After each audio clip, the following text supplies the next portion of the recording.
Hoje vamos falar um pouquinho sobre síndrome de Guillain-Barré. Definições. Eita caramba, eu errei o sumário aqui. O sumário é da aula passada, mas vai ser basicamente a mesma coisa. Vou começar com fisiopatologia. A fisiopatologia do Guillain-Barré ela é bem interessante, porque ela parte de um princípio imunológico que é super corriqueiro na nossa vida, né?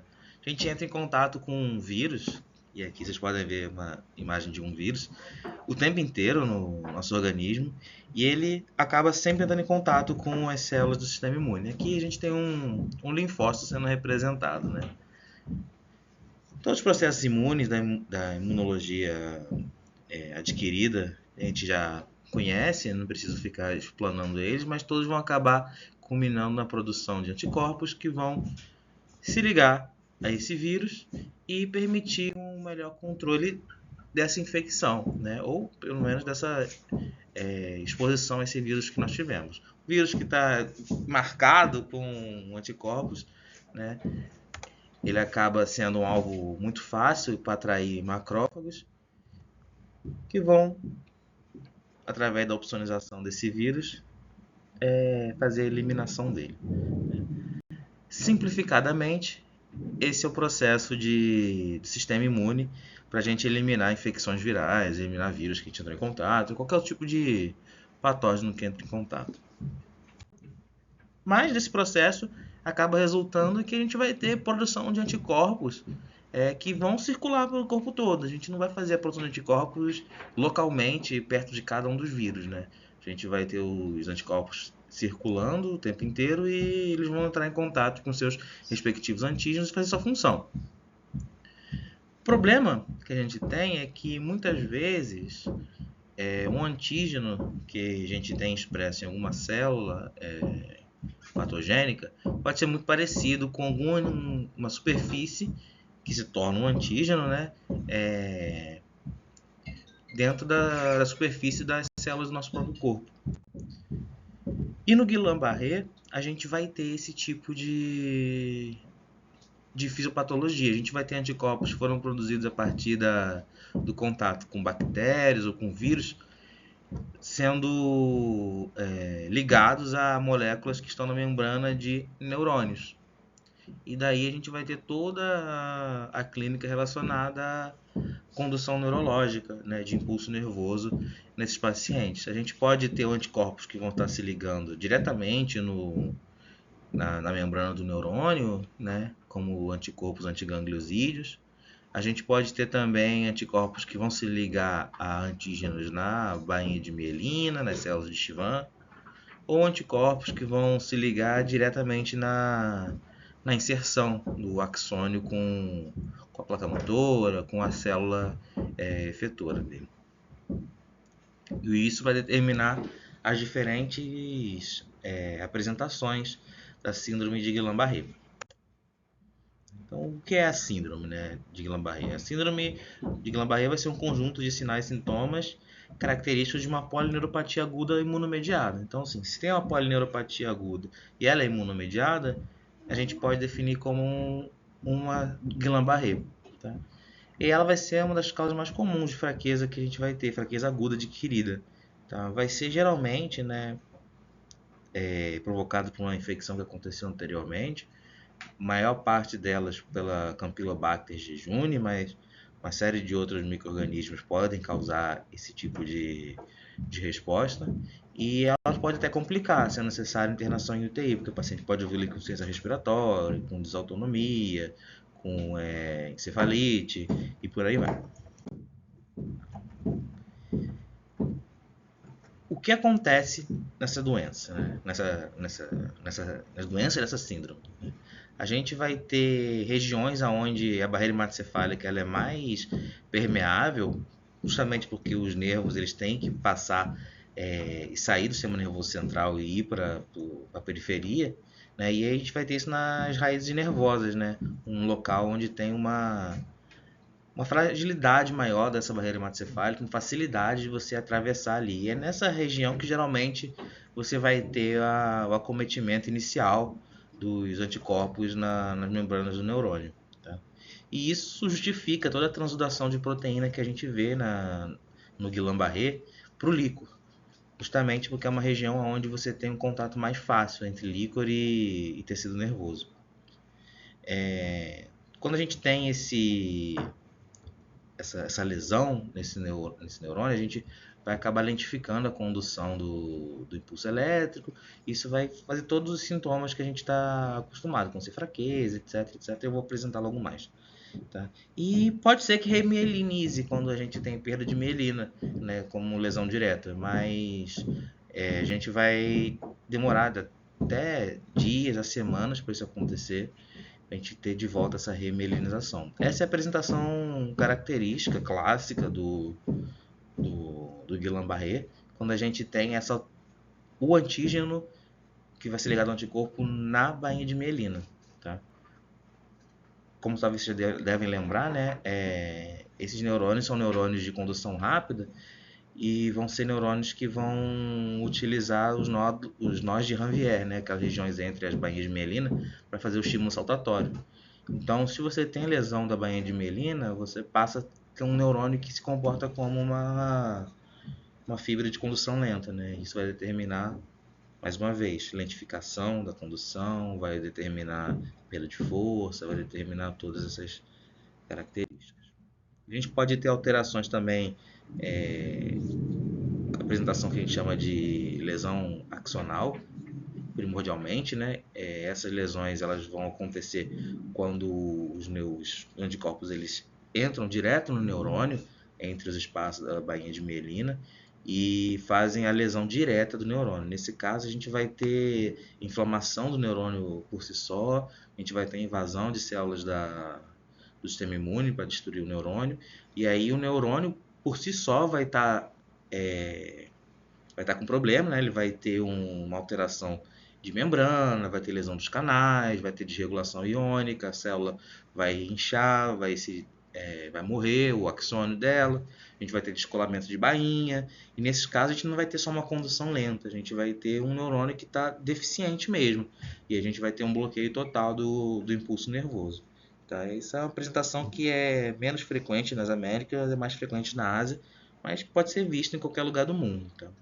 E isso pode acontecer em neurônios sensitivos também. Então você pode ter apresentações que levam a alterações sensitivas nesses pacientes.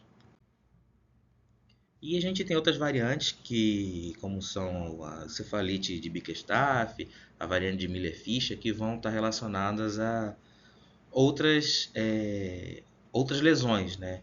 Como lesão do contato do neurônio com o plexo muscular, ou lesão no tronco encefálico, lesão em neurônios do sistema nervoso central, em pares cranianos. Tá? Até 10% das síndromes de Guillain-Barré elas podem apresentar com esse tipo de sinais, como oftalmoplegia, ataxia, reflexia, encefalite. Tá? Não é tão raro assim como se pode imaginar. E muitas vezes esses casos de Miller-Fischer ou de Bickerstaff, que vão ter esse tipo de lesão, eles podem apresentar-se sem mesmo uma aplegia, né? Um quarto deles pode apresentar sem a aplegia característica da Guillain-Barré e acabar passando despercebido. Então o que a gente vai ver nesses pacientes? Pode ser um quadro muito rico, pode ser um quadro muito pobre, mas existe uma grande variabilidade de sinais e sintomas que podem aparecer. Né? O que a gente geralmente diz que é o clássico, né? É redução de reflexos profundos desses pacientes, uma paralisia flácida, simétrica e ascendente, começa nos pés e vai subindo em direção cranial. Tá? Alterações sensitivas como parestesia em luva e em bota. Pode ter paciente que vai evoluir com fraqueza muscular, respiratória, com paralisia facial, com desautonomias, com arritmias, com disfunção intestinal, tá? Pacientes que reclamam de dor nas costas. E você vai ter um quadro que pode ser muito florido, porque qualquer neurônio pode acabar sendo acometido. Mas o clássico mesmo, vai ser a paralisia flácida ascendente, tá? Principalmente com redução ou ausência desses reflexos profundos tendidos. E como eu disse, várias bactérias, vários vírus podem fazer essa sensibilização prévia, né? Os mais importantes são a Campylobacter jejuni, que é a mais importante de todas, né? Bactéria que é conhecida por causa da diarreia, mas o CMV, a influenza A, parainfluenza, varicela zoster, o Epstein-Barr, o HIV, micoplasma, tudo isso pode sensibilizar. 2 a 4 semanas antes, você vai ter uma infecção com algum desses micro-organismos e você vai apresentar depois, até um mês depois, né, esses sinais. E como é que a gente vai fazer o diagnóstico, né? O diagnóstico, ele é um diagnóstico de exclusão.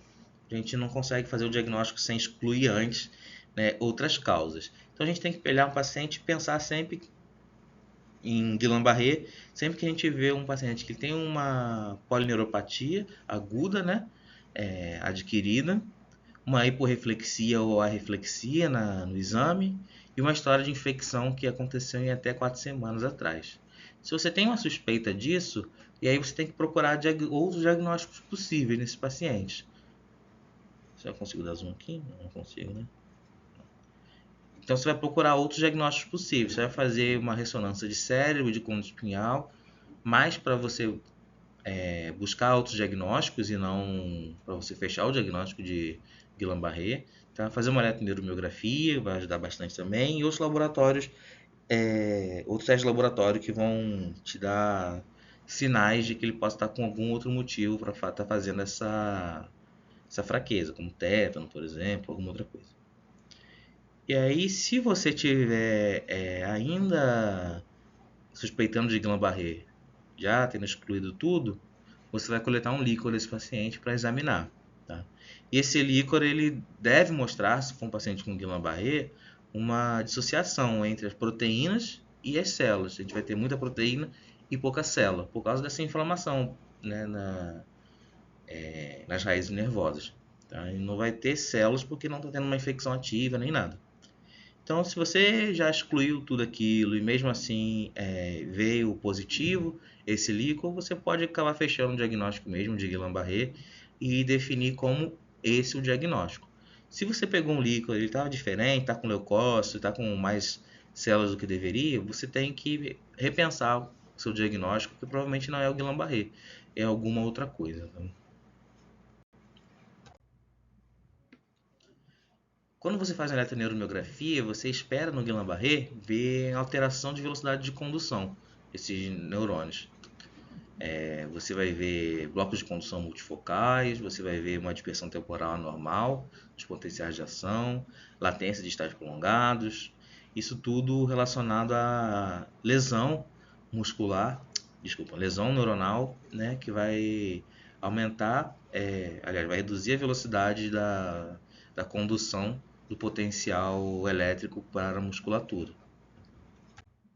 Na ressonância magnética a gente não vai ver muita coisa, né? O que a gente na verdade quer ver são os diagnósticos diferenciais, mas de qualquer forma, se você quiser investigar com uma ressonância magnética, você vai ter que usar contraste, porque sem contraste você não vai ver nada de alterado nesses pacientes. Tá? O que você vai ver? Né? Espessamento e realce do contraste nas raízes nervosas, principalmente.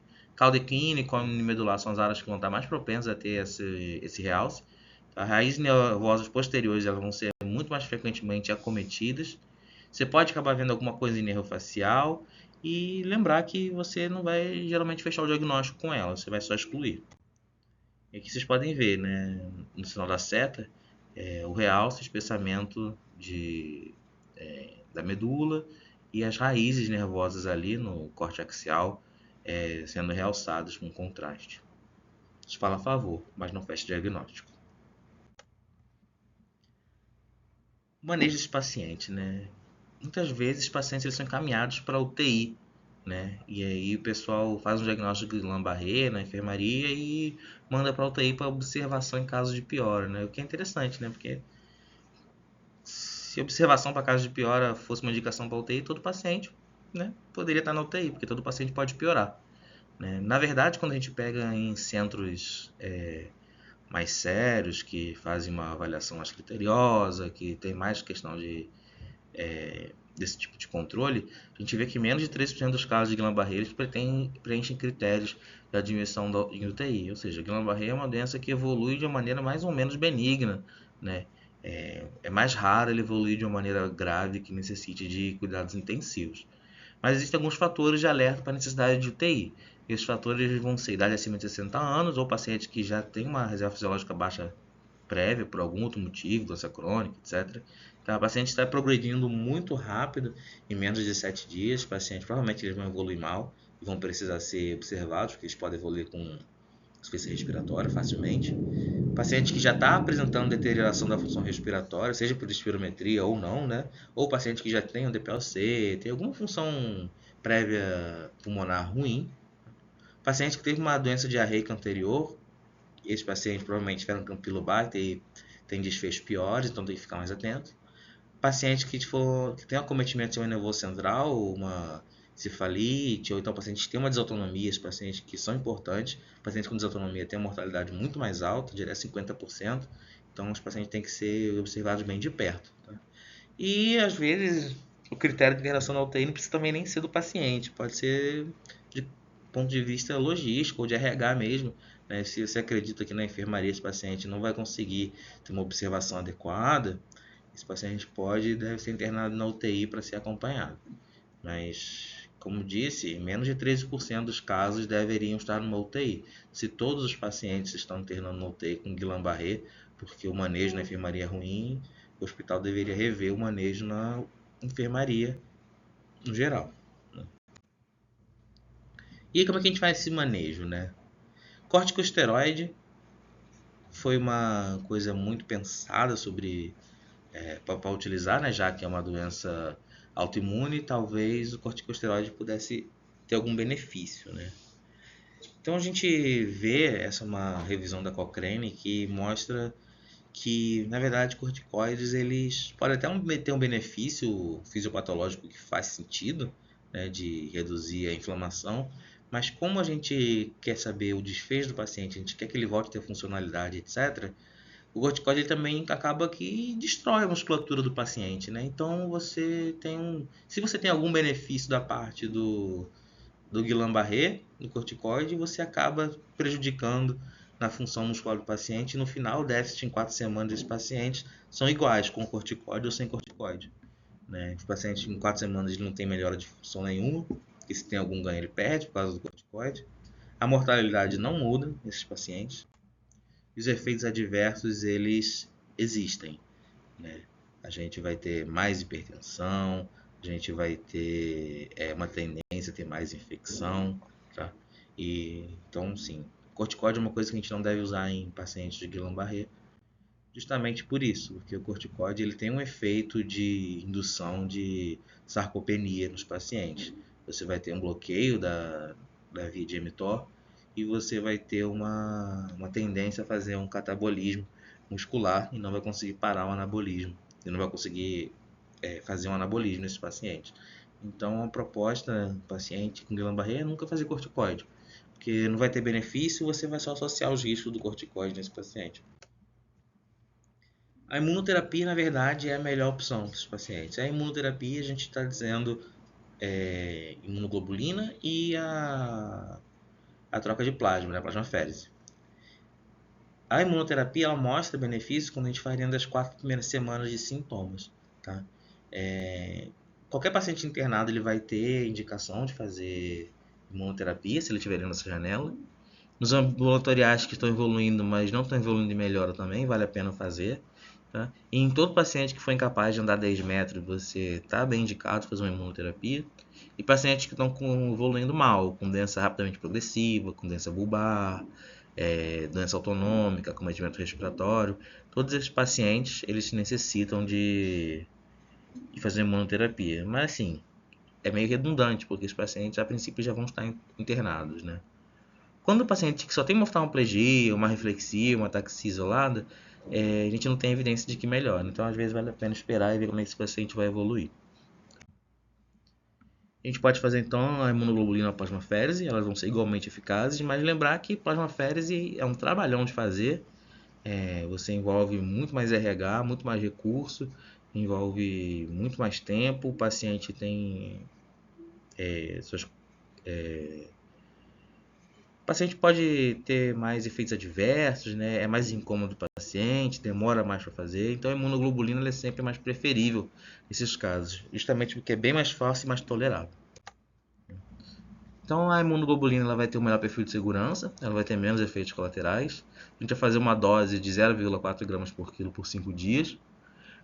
Geralmente a gente começa devagar, com 0,4 ml hora, pelos primeiros 30 minutos. Depois a gente, se o paciente não evoluir com nenhum efeito colateral, nenhuma intolerância, a gente pode aumentar para 7 ml hora e manter a infusão desse paciente. Tá? É bom fazer um pré-tratamento, expandir um pouco esse paciente, fazer um antitérmico nele. Nos Estados Unidos eles usam muito paracetamol e eles indicam nas guidelines o paracetamol. Tá? E uma difenidramina para evitar alguma efeito de sensibilização, porque a imunoglobulina ela pode ser bastante imunogênica também. Então, fazer isso tudo 30 minutos antes de você fazer imunoglobulina diminui a chance de fazer efeitos colaterais e aumenta a tolerância do paciente. Ela vai ter seus efeitos adversos, é claro, né? Hipotensão, náusea, cefaleia, o paciente pode acabar evoluindo com rastro cutâneo, é possível ver injúria renal, reações transfusionais, e pacientes que não estiverem bem hidratados podem evoluir com eventos isquêmicos devido ao aumento da viscosidade que a imunoglobulina vai acabar fazendo. Mas é importante lembrar que não existe ensaio contra placebo da imunoglobulina intravenosa, tá? Os ensaios contra placebo foram feitos todos com plasmaférese e os ensaios com imunoglobulina foram feitos todos contra a plasmaférese. Sobre a plasmaférese, geralmente a gente faz de 4 a 6 doses ao longo de 8 a 10 dias, né? Geralmente faz uma dose a cada 48 horas. Vai precisar de um acesso central ou 2 acessos periféricos calibrosos, tá? E a dose vai ser de 0,07 a 0,1 vezes o quilo vezes 1 menos o hematócrito, que isso aí vai dar mais ou menos entre 1 a 1,5 volumes de plasma do paciente. Você vai ter que trocar uma vez e meio por dose plasma do paciente. E aí a gente pode ter hipotensão, pode ter sepse, pode ter reação transfusional, pode ter todas as complicações relacionadas ao catéter, né? Tanto a passagem quanto a permanência dele. A plasmaférese parece ser bem melhor quando você faz nos 7 primeiros dias do que quando você faz ela mais tarde, né? E sim, a plasmaférese a gente tem estudo contra placebo e ela é realmente melhor que o placebo.